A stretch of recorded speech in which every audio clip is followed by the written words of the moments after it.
कल फिक्की के घर के सामने एक नई चमकती हुई गाड़ी खड़ी थी। सारे गांव में इसका चर्चा था। जाने कौन मिलने आया था। मैं जानता था फिक्का पहली फुर्सत में आकर मुझे सारा माजरा जरूर सुनाएगा। वही हुआ। शाम को बैठक में आकर बैठा ही था कि फिक्का चला आया। हाल चाल पूछने के बाद कहने लगा, साहब जी कई साल पहले की बात है।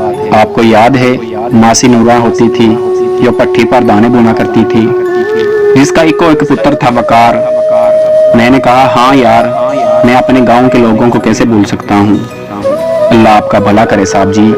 वकार और मैं 5वीं जमात में पढ़ते थे। स्कूल में अक्सर वकार के टिड्ड में पीड़ रहती थी।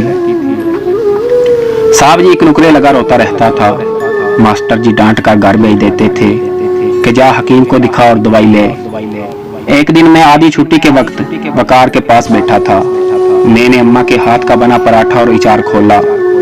साहब जी आज भी जब कभी बहुत भूख लगती है ना, तो सबसे पहले अम्मा के हाथ का बना पराठा ही याद आता है और सारे पिंड में उस पराठे की खुशबू भर जाती है।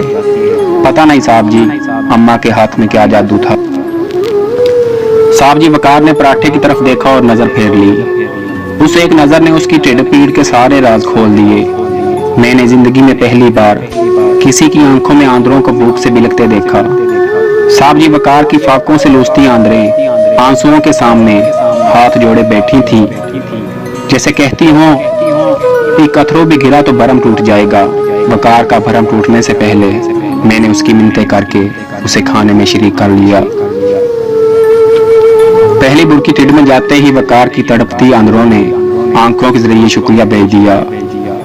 मैंने चुपके से हाथ रोक लिया और वकार को बातों में लगाए रखा। उसने पूरा पराठा खा लिया और फिर अक्सर ऐसा होने लगा। मैं किसी न किसी बहाने वकार को खाने में शरीक करने लगा। वकार की बुक्की आंदरों के साथ मेरे पराठे की पक्की यारी हो गई और मेरी वकार के साथ खबरें किसकी यारी ज्यादा पक्की थी। मैं स्कूल से घर आते ही भूख भूख की खप मचा देता। एक दिन अम्मा ने पूछ ही लिया, पुत्र तुझे साथ पराठा बना कर देती हूँ, खाता भी है कि नहीं? इतनी भूख क्यों लग जाती है? मेरे हाथ पैर फूल जाते हैं। आते साथ भूख भूख की खप मचा देता है जैसे सदियों का भूखा हो। मैं कहा कुछ बताने वाला था साहब जी, पर अम्मा ने उगलवा कर ही दम लिया। सारी बात बताई।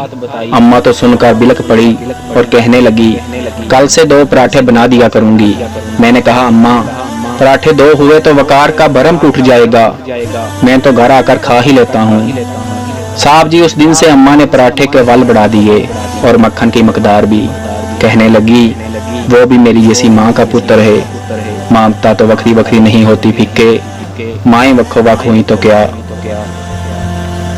साहब जी उसके बाद अम्मा बहाने बहाने से वकार के घर जाने लगी। देख नूरा, साग बनाया है, चख कर बता कैसा बना है। वकार की अम्मा को पता भी न चलता और उनका एक डंग टप जाता। साहब जी वकार को पढ़ने का बहुत शौक था। फिर अम्मा ने मामने से कहकर मासी नूरा को शहर में किसके कर काम पर लगवा दिया।